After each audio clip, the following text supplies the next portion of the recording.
The Strange Case of Dr. Jekyll and Mr. Hyde by Robert Louis Stevenson. Chapter 1, Story of the Door.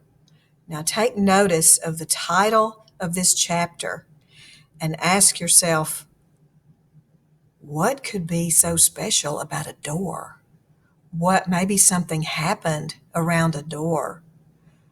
I wonder what's going to happen. Okay, we've got that sense of suspense already in the air as we wonder what this chapter could possibly be about. Follow along with me as I read. Mr. Utterson, the lawyer, was a man of a rugged countenance. Remember, countenance is one of our vocabulary words. Do you remember what it means? Facial expression. So he was a man with a rugged facial expression. Rugged means rough, broken up, masculine. I wouldn't think it would be a very pleasant countenance. It was never lighted by a smile. He never smiled. Cold and embarrassed in discourse.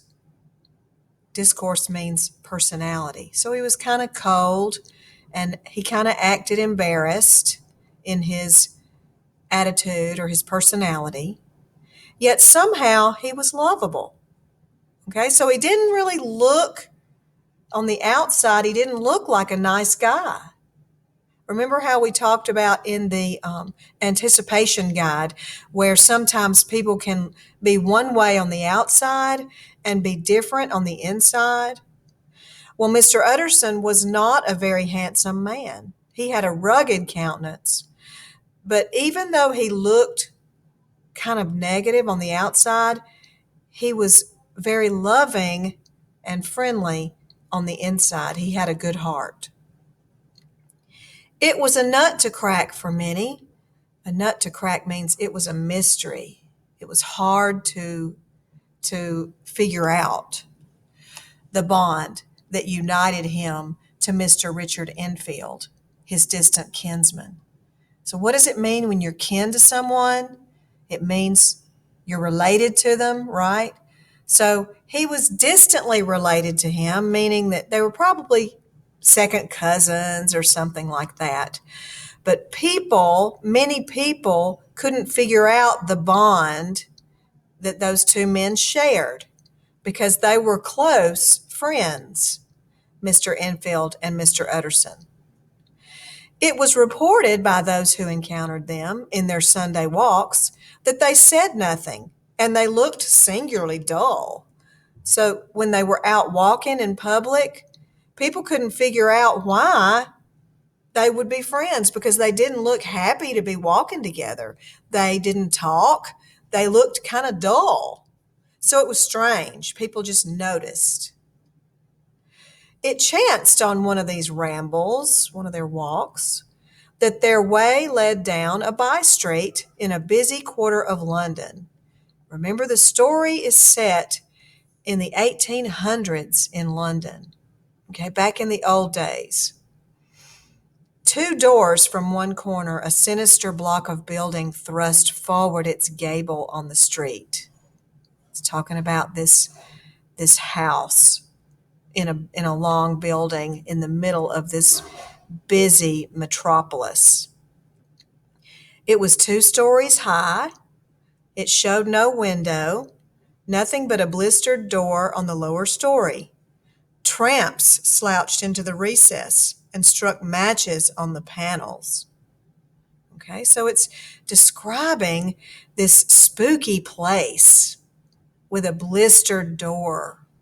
And tramps even sat in the recesses at the entrance and struck matches on the panels, which means maybe nobody ever came in and out of that door because tramps and homeless people usually hang around places where they don't see many people.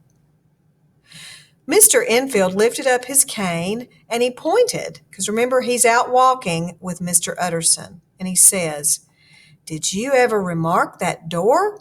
he asked. "It's connected in my mind," added he, with a very odd story. Okay, so now he's about to tell us a story of the door. I was coming home about 3 o'clock of a black winter morning, and I saw a little man stumping along eastward at a good walk, and a girl of maybe 8 or 10 who was running as hard as she was able down a cross street. So she was running in one direction, and the little man was walking in the opposite, or in another direction on the other corner, and they were running towards each other, but they couldn't see each other because the buildings are so tall. Okay? It would be like someone running down Betty Street and someone running down Danville Road, and they can't see each other until they actually intersect. Well, sir, the two ran into one another at the corner. And then came the horrible part of the thing, for the man trampled calmly over the child's body and left her screaming on the ground.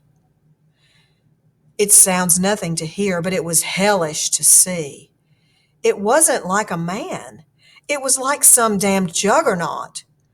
I gave a view, halloa, took to my heels, collared my gentleman, and brought him back to where there was already quite a group about the screaming child. So Enfield witnessed this event of this crazed man who, after he ran into the child and the child fell to the ground, he stomped on her. Okay? He stomped on her, a very vicious act. And Mr. Enfield witnessed it, and not only did he see it, but he acted. He grabbed the man to keep him from running away. If you choose to make capital out of this accident, said he, the man who trampled the little girl, I am naturally helpless. Name your figure. He's talking about money. Well, we screwed him up to £100 for the child's family.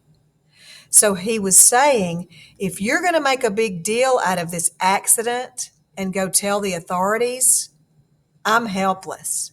So name your figure. Tell me how much money you want, and I'll pay you not to tell the police. He's blackmailing them. Okay? Remember that from our anticipation guide?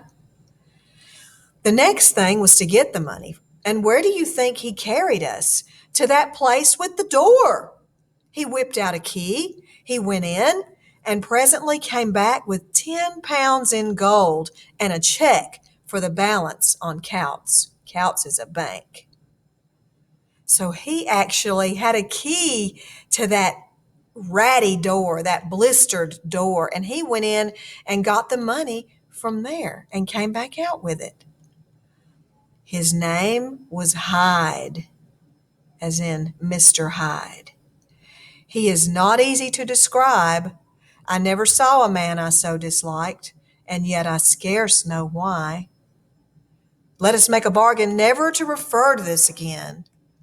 With all my heart, said the lawyer. So he didn't want to talk about it. Now that he's gotten it out and told his friend, he says, I don't want to talk about it anymore. And the lawyer agreed and said, he crosses his heart. He's not going to bring it up anymore. Okay? So after you read the story, you're going to go to Google Classroom and you're going to select the questions in week 11 that are called J&H Questions Chapter 1. And you're going to go in and look at the questions, and a lot of them are asking for text evidence. So to get your text evidence, you're going to go back into your story and copy what you want to use as your evidence and paste it back into your questions. Be sure to add quotation marks and a page number. Remember, for this particular chapter, we're only working with pages 1 and page 2. Be sure and email me if you have any questions, but hopefully this is enough information to get you going and you can figure it out on how to answer those questions.